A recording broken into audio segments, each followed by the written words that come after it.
آج میری زندگی کا سب سے خوبصورت دن تھا۔ وہ دن جس کا انتظار سب نوجوان لڑکے ہی انگلیوں پہ گن کر کرتے ہیں، یعنی میری شادی کا دن۔ میں اپنے آپ کو دنیا کا خوش قسمت ترین انسان سمجھتا تھا، کیونکہ کچھ نہ کر کے بھی مجھے سب کچھ مل چکا تھا۔ ورنہ میری عمر کے لڑکے دن رات محنت کرتے ہیں کہ کسی مقام پر پہنچیں اور انہیں کوئی اچھی لڑکی مل جائے، مگر مجھے تو بغیر محنت کے ہی اتنی خوبصورت اور ڈاکٹر بیوی مل گئی تھی۔ بھلا میں خوش نہ ہوتا تو کیا کرتا؟ میں فخر سے سینہ تان کر باہر بیٹھا دوستوں کی چھیڑ چھاڑ سے لطف اندوز ہو رہا تھا، جبکہ میری دلہن کمرے میں میرا انتظار کر رہی تھی۔ میری خوشی کی کوئی انتہا نہ تھی کہ مجھ جیسے عام سے شخص کو ڈاکٹر بیوی مل گئی۔ میں تو اپنی قسمت پر جتنا بھی رشک کرتا کم تھا۔ میں دوستوں کو خیر بات کہہ کر جیسے ہی کمرے میں داخل ہوا، میری بیوی نے مجھے مسکرا کر دیکھا۔ میں اس کے ساتھ بیڈ پر آ کر بیٹھا، اس کے دونوں ہاتھ تھام کر چوم لیے۔ وہ مجھے اندر تک اترتی نظروں سے دیکھ رہی تھی۔ پھر اچانک اس نے اپنی دراز سے ایک انجیکشن نکالا اور کہنے لگی کہ یہ لگوا لو۔ میں ایک دم سے حیران ہوا، کہنے لگا کہ مانا کہ تم ڈاکٹر ہو، مگر میں کوئی مریض تھوڑی نہ ہوں۔ میں نے مسکراتے ہوئے اسے وضاحت دی تو کہنے لگی کہ یہ انجیکشن لگوا لو، اس سے تم میں 7 مردوں کے برابر طاقت آ جائے گی، پھر تم مجھ سے دیر تک اپنی عملی محبت کا اظہار کر سکو گے۔ وہ معنی خیز نظروں سے مجھے دیکھنے لگی۔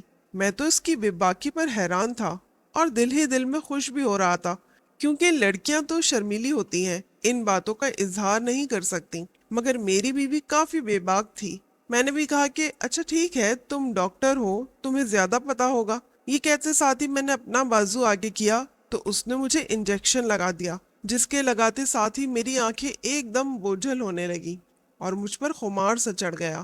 اس کے بعد مجھے کچھ بھی یاد نہ رہا کہ میں نے کیا کیا کیا۔ اپنی بیوی کی سنگت کے سارے خواب گہری نیند سے ہو چکے تھے۔ صبح میری آنکھ کھلی تو آسمان سر پر گر پڑا، کیونکہ بستر پر ہر جگہ لال لال دھبے۔ میں غریب گھرانے سے تعلق رکھتا تھا، مگر میرے پاس حسن کی دولت تھی۔ شروع سے ہی اپنے آپ کو کوئی بڑی چیز سمجھتا تھا، سوچتا تھا کہ کوئی بڑا ہاتھ ماروں گا زندگی میں۔ میرے باپ کے وسائل بے حد محدود تھے، اس لیے میری تعلیم میٹرک تک ہی تھی، وہ بھی سرکاری اسکول میں۔ ابا نے مجھے اپنے دوست کی سفارش پر ہسپتال میں صفائی ستھرائی کی نوکری لکھوا دی تھی، کیونکہ اتنی تعلیم میں تو بس یہی نوکری مل سکتی تھی۔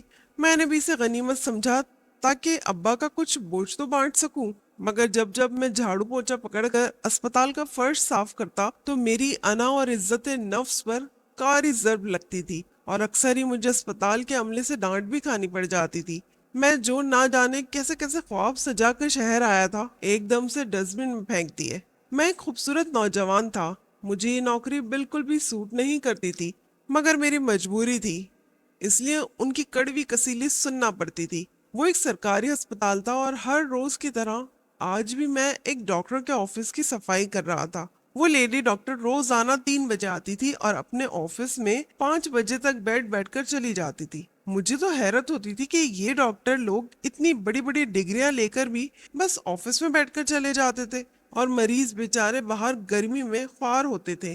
خیر، مجھے کیا لینا دینا، مجھے تو اپنے کام سے کام رکھنا چاہیے تھا۔ مگر نہ جانے جب بھی وہ لیڈی ڈاکٹر اپنے آفس میں آتی تو مجھے مسکرا کر دیکھتی۔ اس اسپتال میں صرف وہی تھی جو میری رسپیکٹ کرتی تھی اور جو مجھے بھی انسان سمجھتی تھی، ورنہ ہم جیسوں کو تو کوئی انسان بھی نہیں سمجھتا۔ میں بھی بدلے میں ان کو ایک مسکراہٹ اچھال دیتا۔ شاید وہ میری خوبصورتی کی دل دادہ ہو گئی تھی، اس لیے میری حقیر سی نوکری کو نظر انداز کر کے مجھ سے دوستانہ تعلق قائم کرنا چاہتی تھی۔ مجھے اس ہسپتال میں کام کرتے ہوئے کافی عرصہ بیت چکا تھا، اور وہ لیڈی ڈاکٹر جس کا نام امارہ تھا، وہ بھی اب اچھی خاصی میری دوست بن چکی تھی۔ کبھی کبھی میرے پاس وقت فری ہوتا تو میں اس کے آفس میں بیٹھ کر گپے ہانکتا۔